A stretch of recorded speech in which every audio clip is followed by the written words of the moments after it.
Bismillahirrahmanirrahim. Assalamualaikum warahmatullahi wabarakatuh. Waalaikumsalam warahmatullahi wabarakatuh. Alhamdulillah.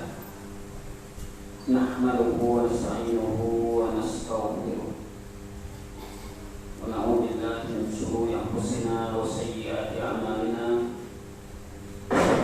Man yahdihillahu fala mudilla lahu wa man yudlil fala hadiya lahu. La ilaha illallah wahdahu la syarika lahu. Wa asyhadu anna Muhammadan 'abduhu wa rasuluhu la nabiyya ba'dahu. Allahumma salli wa sallim ala nabiyyina Muhammadin wa ala alihi wa sahbihi wa man tabi'ahum bi ihsan ila yaumiddin, amma ba'd.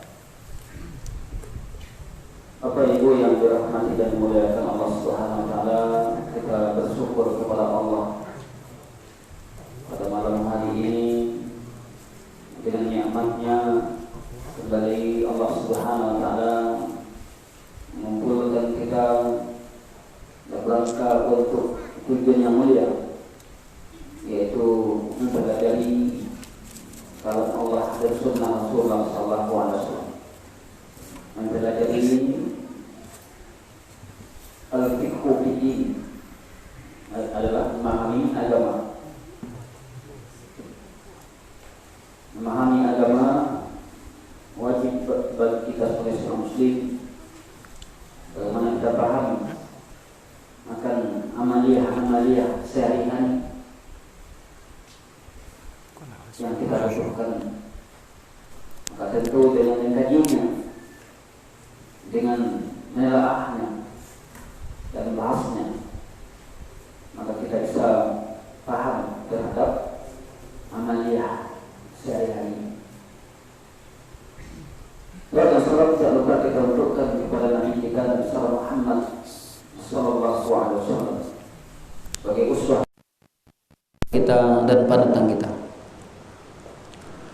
Bapak Ibu yang dimuliakan Allah, kembali kita lanjutkan kajian kitab Minhajul Muslim pada pembahasan fikih ibadah, di mana insyaallah taala kita akan melanjutkan pembahasan kita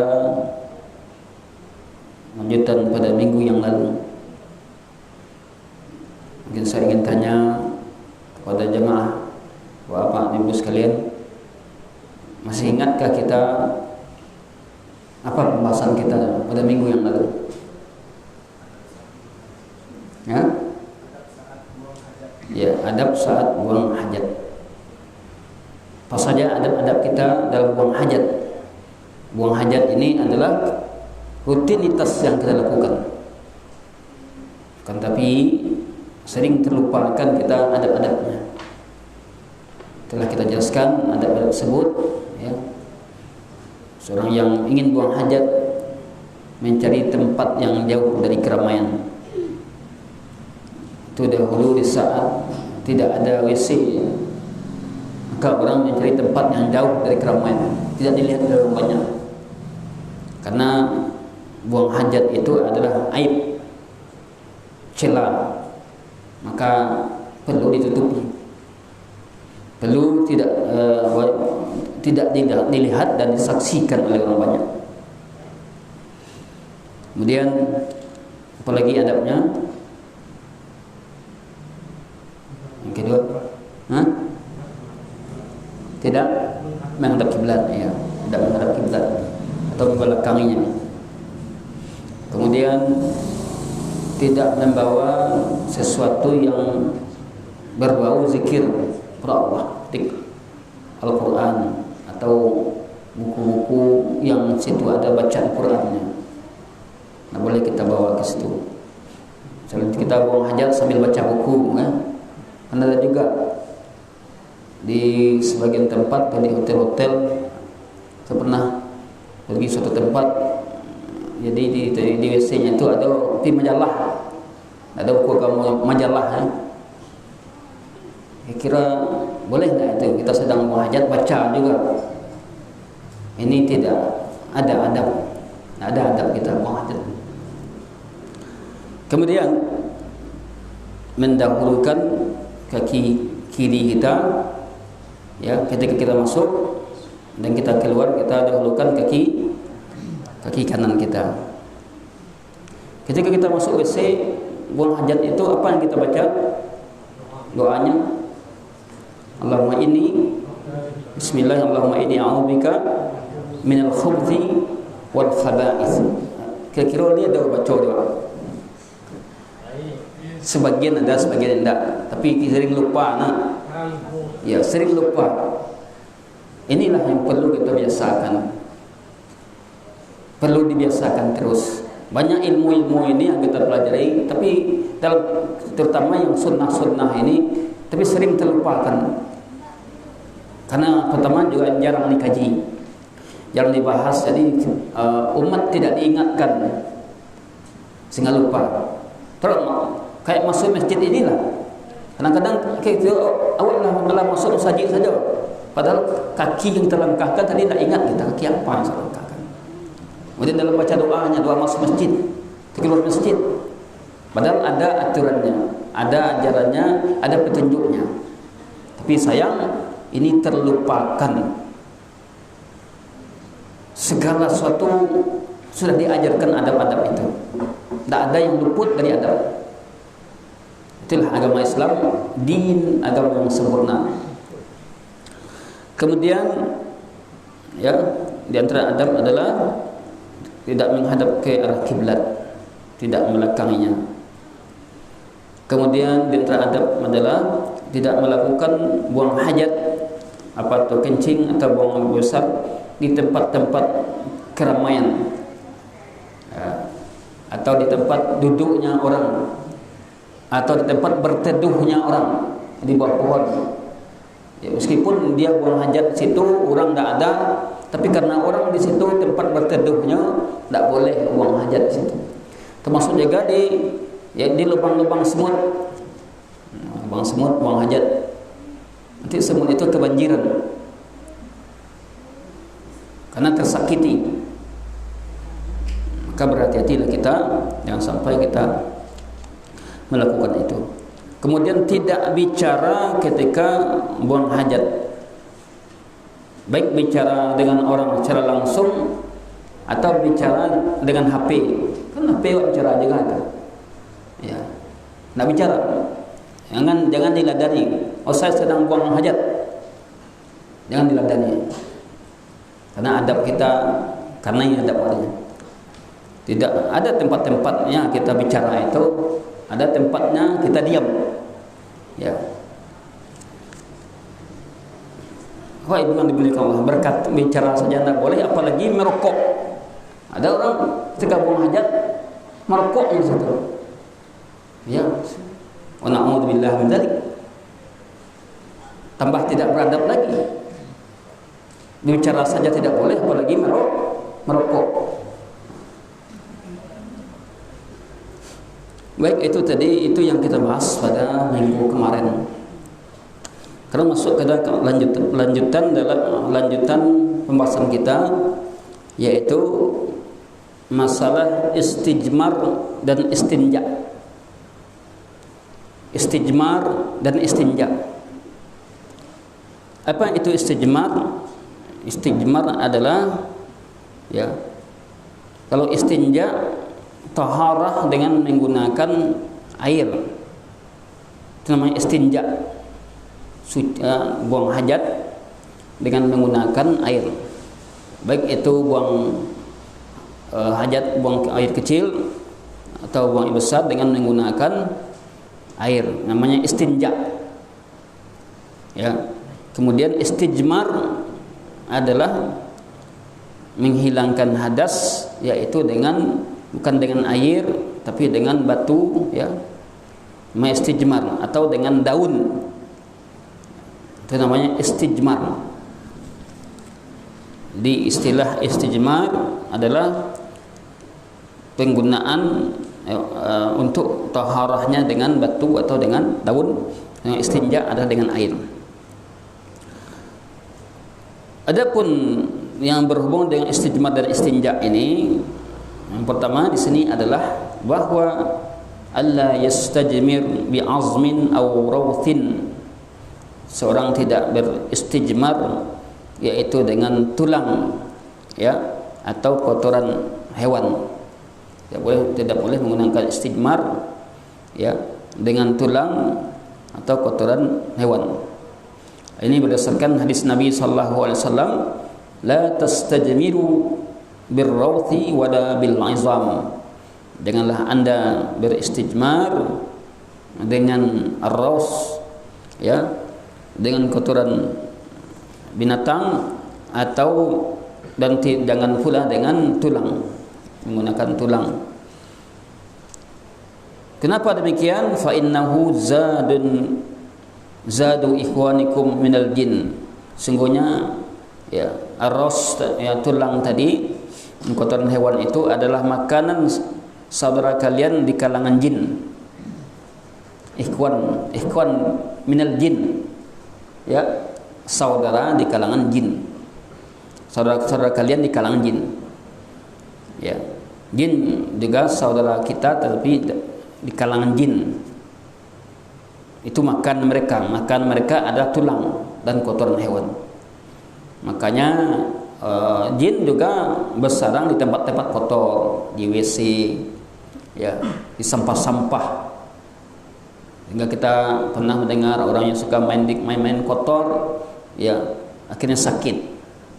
Karena rupanya dia terganggu jin, karena dia suka main kotor tadi. Oleh karena itu wajib kita menjauh segala bentuk kotoran. Atau dia membuang air panas di tempat-tempat sampah, tempat jadi panas itu, pokoknya kena jin. Akhirnya jin itu mengganggu orang tersebut, dipaciatnya kakinya, ya, karena dia tersiram air panas. Ya, maka kita berhati-hati di dalam membuang air hangat, air panas tadi. Bapak Ibu dimuliakan Allah Subhanahu wa taala. Karena itu adalah makanan dari kalangan jin, ikhwan di kalangan jin. Demikian juga wala bima fihi manfaah, dan tidak boleh pula menggunakan sesuatu yang bermanfaat, ya, yang di dalamnya ada manfaat, ya,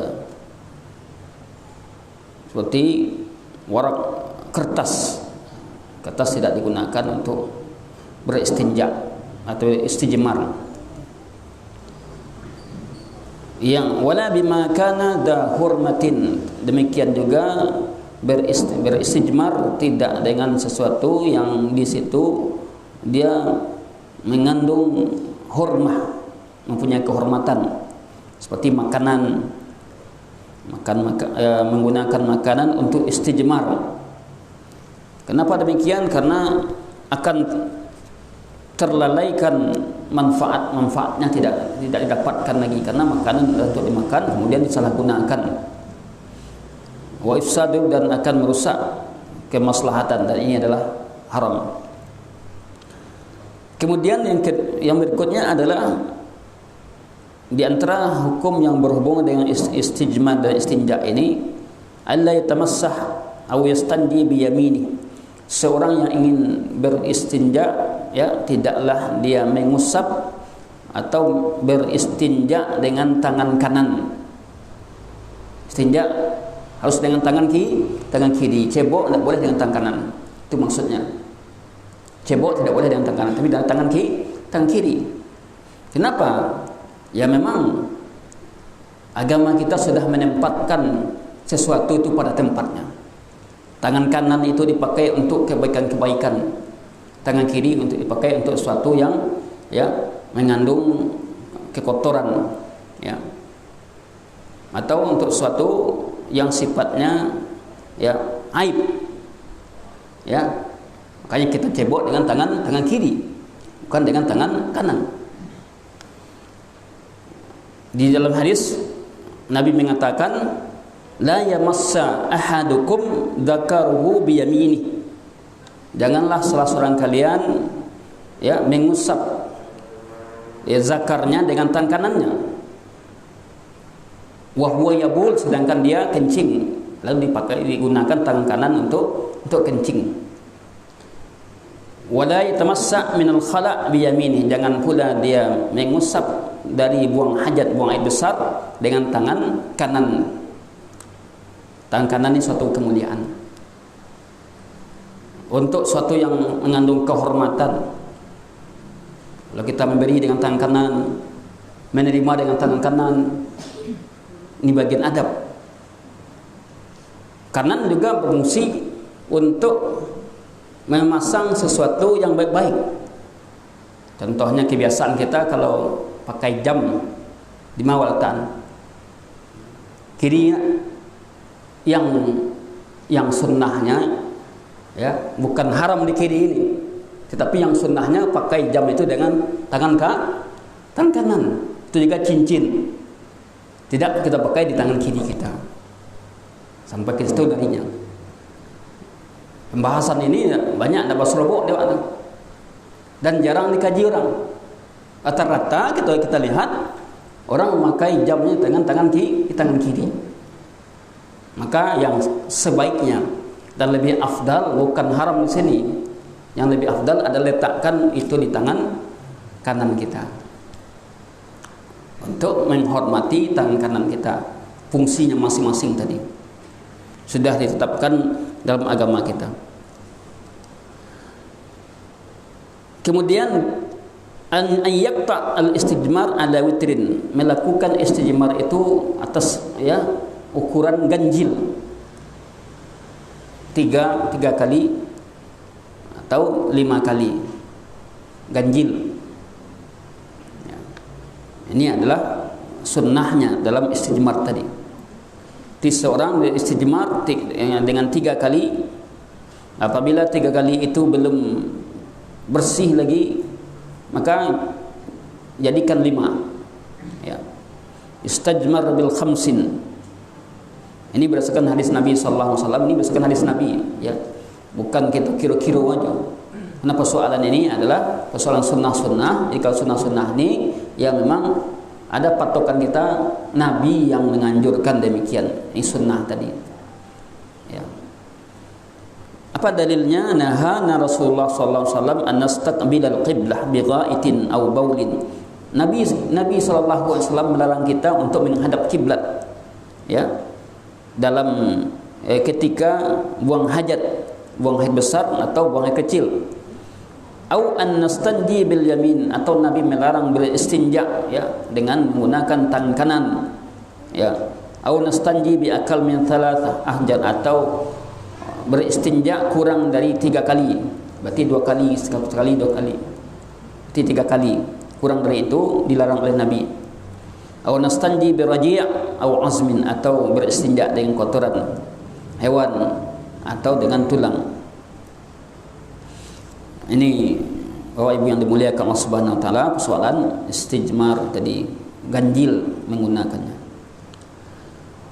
Kemudian boleh menggabung antara istinja dan istijmar, batu dengan air. In jama'a bainal ma', jika menggabung antara air dan batu, ya, dia istijmar juga, istinja juga digabungnya, maka boleh, namun didahulukan batu kemudian baru dengan air, baru istinja dengan air, menggabung antara keduanya tadi.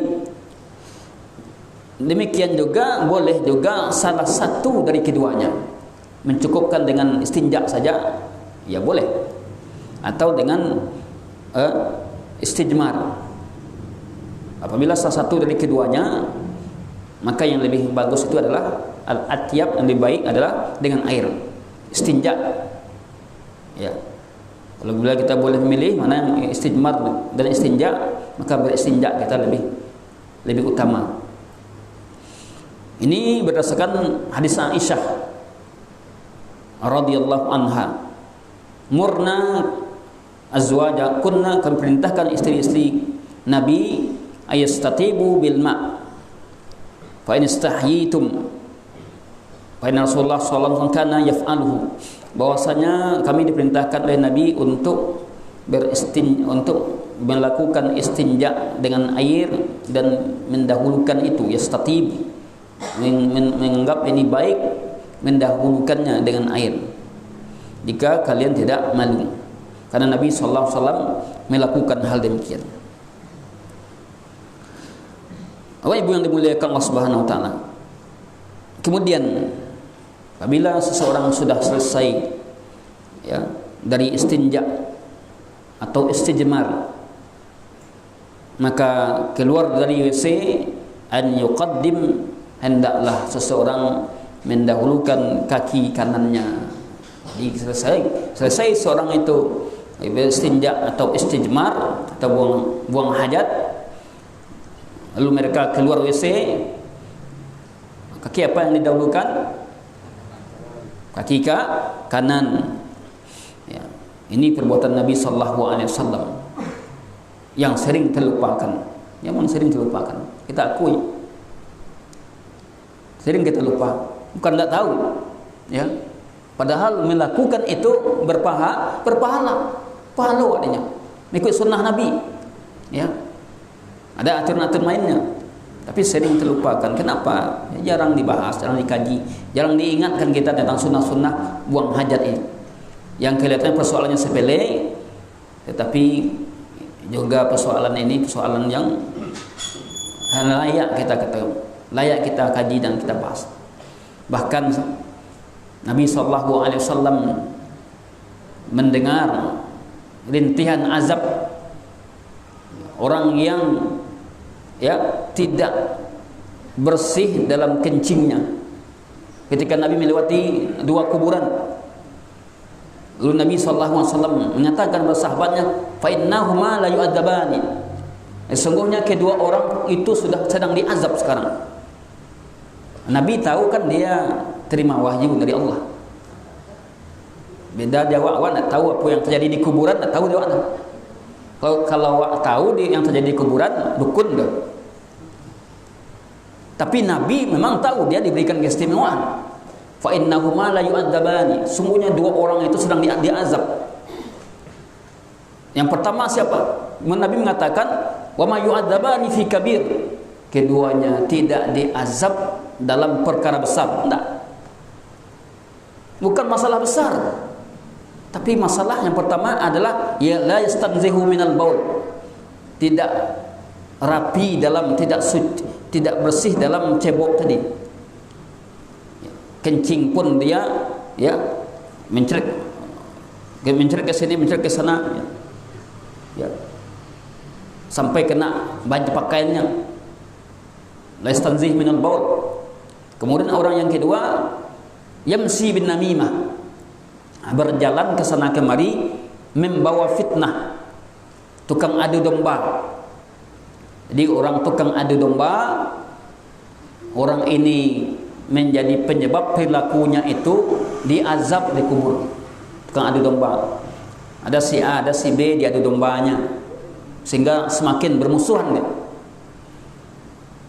Apa ibu yang dimuliakan Allah, jadi perkara ini juga perkara yang besar, yang dia kecil kelihatannya, tetapi ini penyebab diazabnya seorang ketika dia tidak memperhatikan masalah buang hajat tadi.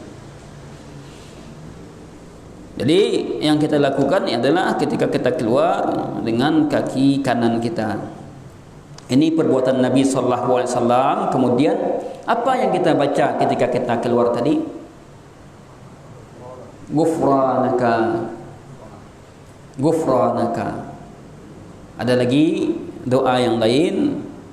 Alhamdulillahilladzi adzaba 'anil adza wa anfani.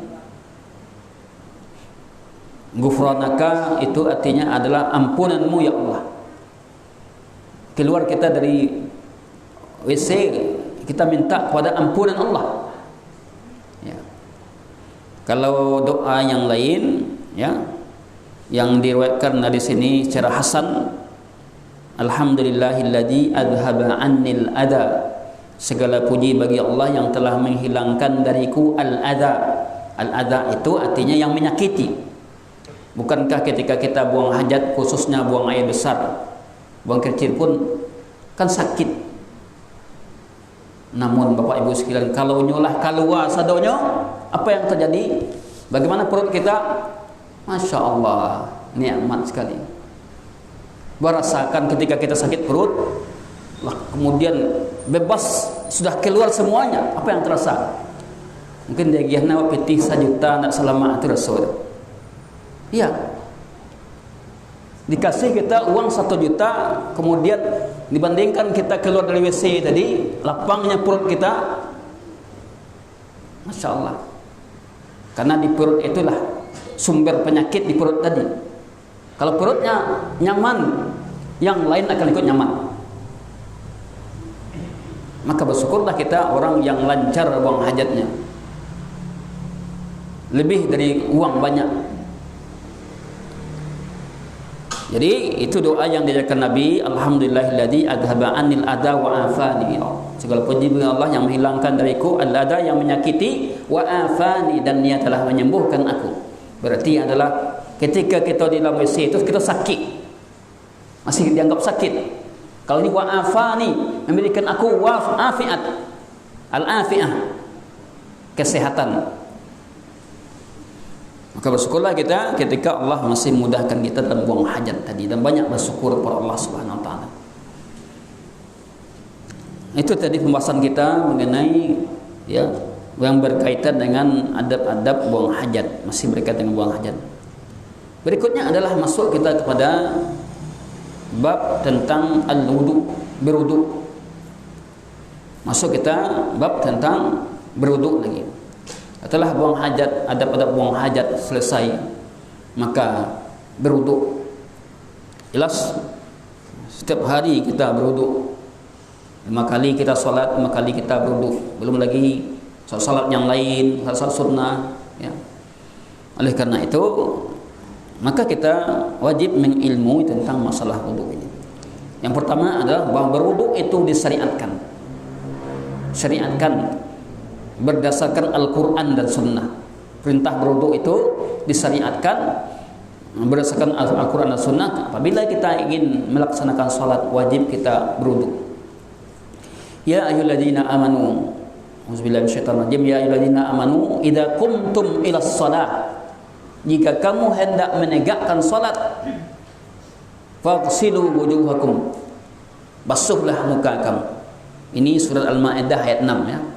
Dasarnya, dasar kewajiban berwudu itu ada dalam surat Al-Maidah ayat 6. Ya ayyuhalladzina amanu, hai orang beriman, idza qumtum ilas shalah, jika kamu hendak menegakkan salat, faghsilu wujuhakum, basuhlah muka kamu, wa aydiyakum ilal marafiq, yang kedua, dan basuhlah tangan-tangan kamu sampai siku. Ya. Kemudian yang ketiga, wamsahu biruusikum, usaplah kepala kamu. Kepala itu diusap, bukan dibasahkan, diusap saja, ambil air kemudian usapkan. Wa arjulakum ilal ka'bin, dan basuhlah kakimu sampai mata kaki. Ini ayat menjadi dalil akan syariat berwudu tadi. Wudu yang berhubungan dengan salat wajib kita lakukan. Adapun yang lain tidak wajib.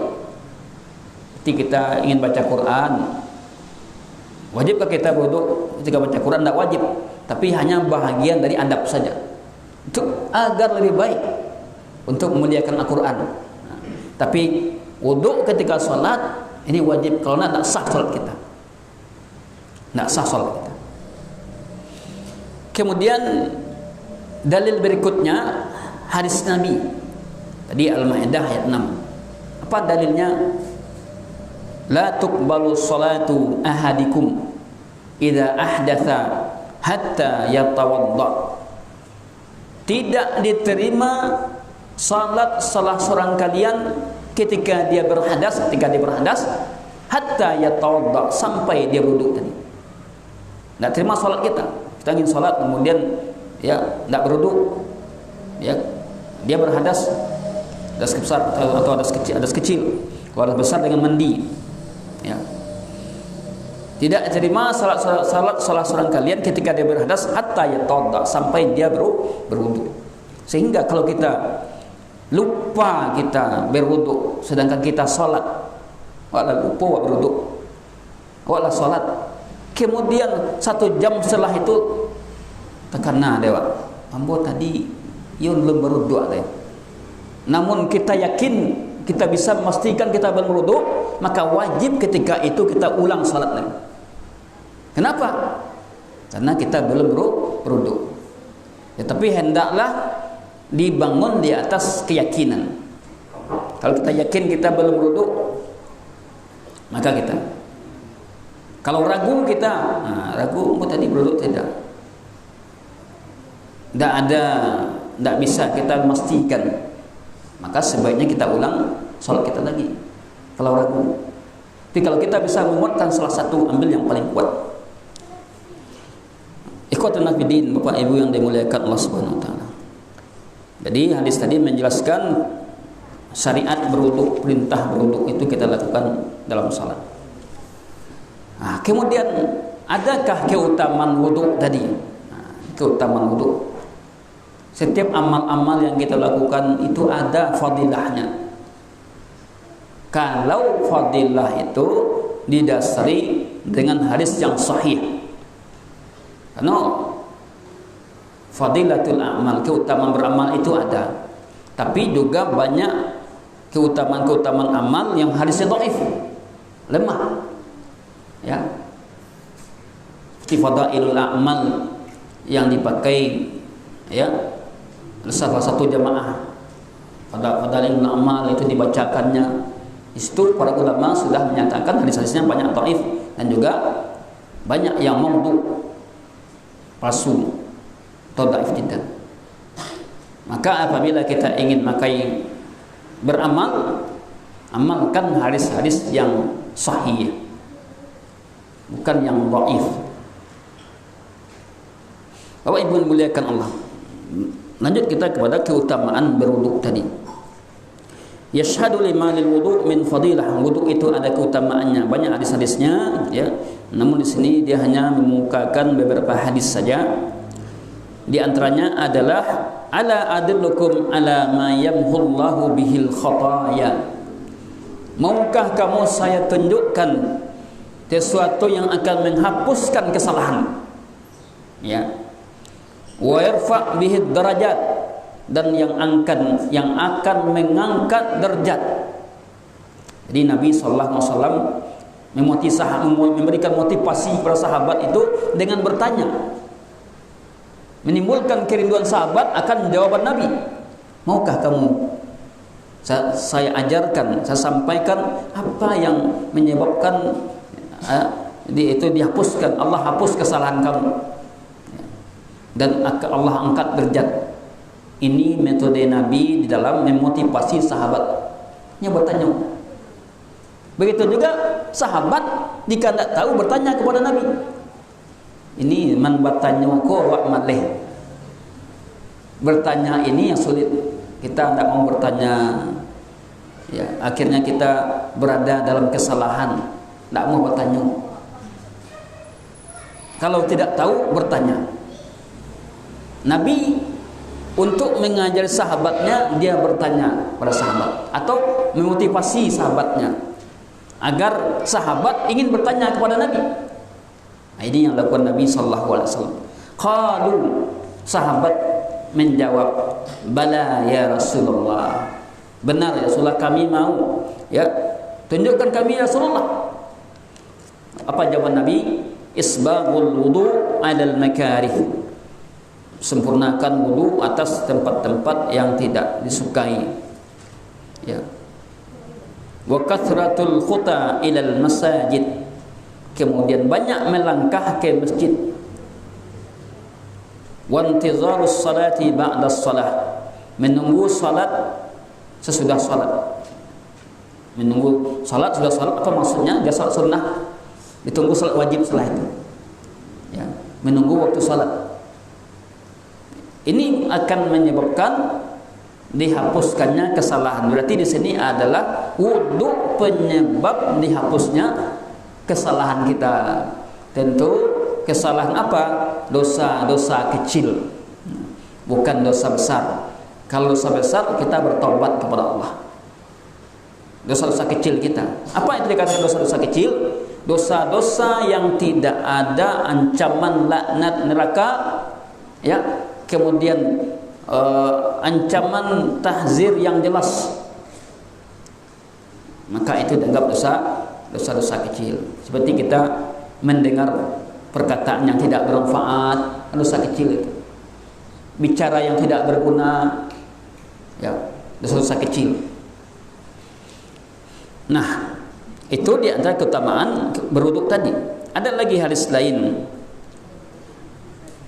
Kemudian di ujung hadis tadi Nabi katakan fadzalika ribat, itulah bentuk ribat, keterikatan. Ribat diikat dengan apa? Dengan ibadah. Hadis lain, idza tawaddaa al-'abdu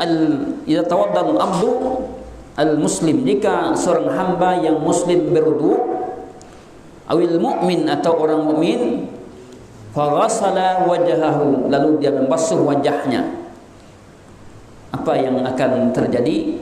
Kharajat min wajhihi kullu khati'ah, dia basuh wajahnya maka keluarlah dari wajahnya itu setiap kesalahan, ya, setiap kesalahan, ya, nadhara ilaiha bi'ainaihi, yang dia pandang oleh matanya, disertai dengan air atau tetesan dari air tadi. Wa idza, apabila dia membasuh kedua tangannya, maka keluarlah setiap kesalahan yang dilakukan oleh tangannya tadi, memegang suatu yang haram, ya, jatuh kesalahan tadi disertai dengan air pada tetesan terakhir, hatta yakhruja naqiyan, sampai dia keluar menjadi suci dari dosanya. Nah, ini di antara keutamaan berwudu tadi. Maka tidak mengapa kita, kalau kita tidak sholat pun kita dalam keadaan berwudu, ya, tidak mengapa. Dimotivasi oleh hadis ini kita dalam keadaan berwudu. Jadi kalau kita dalam keadaan berwudu itu ingin baca Quran, mudah aja lagi, ya. Kemudian ingin salat sunnah, mudah aja. Nah, kita dalam keadaan berwudu.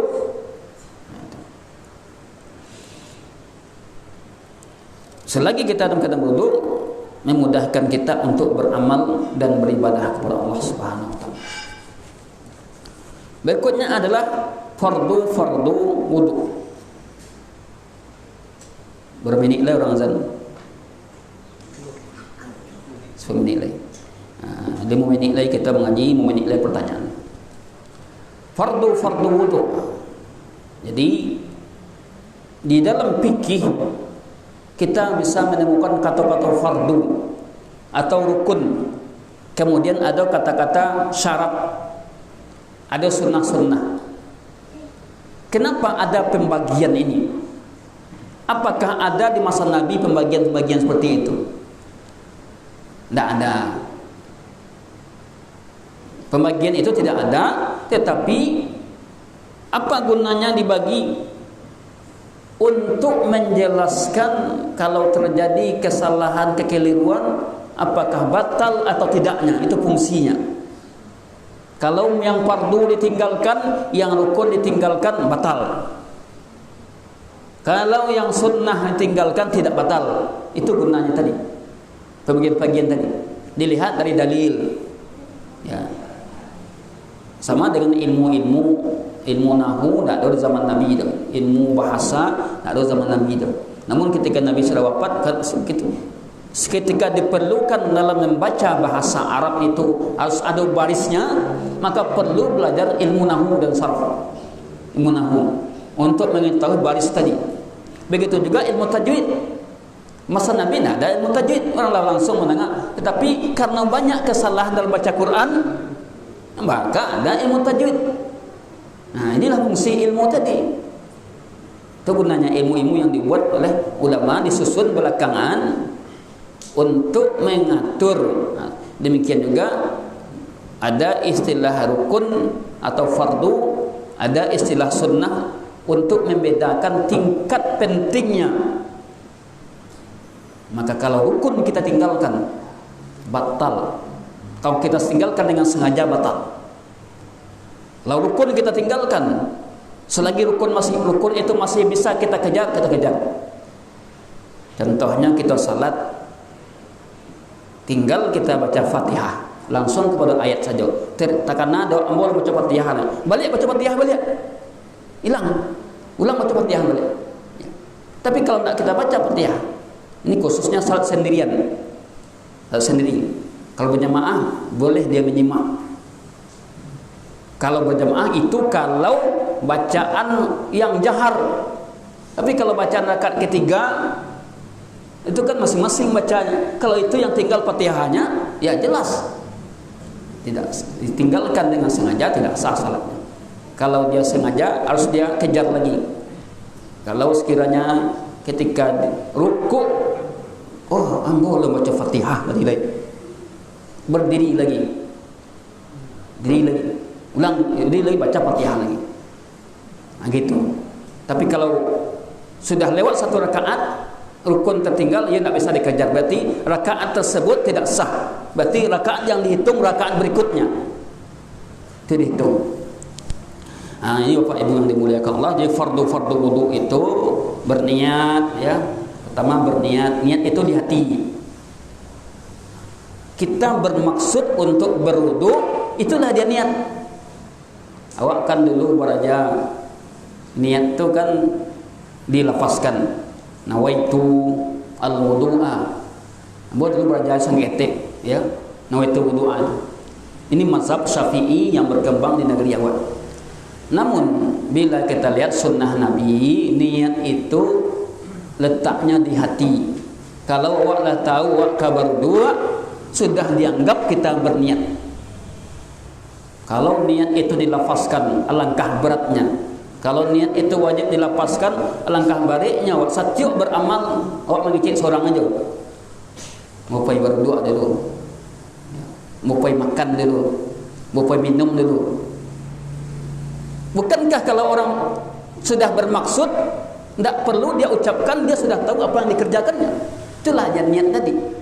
Itu sebenarnya yang niat yang sahih, yang rajih tentang masalah niat itu niatnya di hati letaknya. Kemudian berniat, kemudian yang kedua, rukun yang kedua adalah membasuh wajah.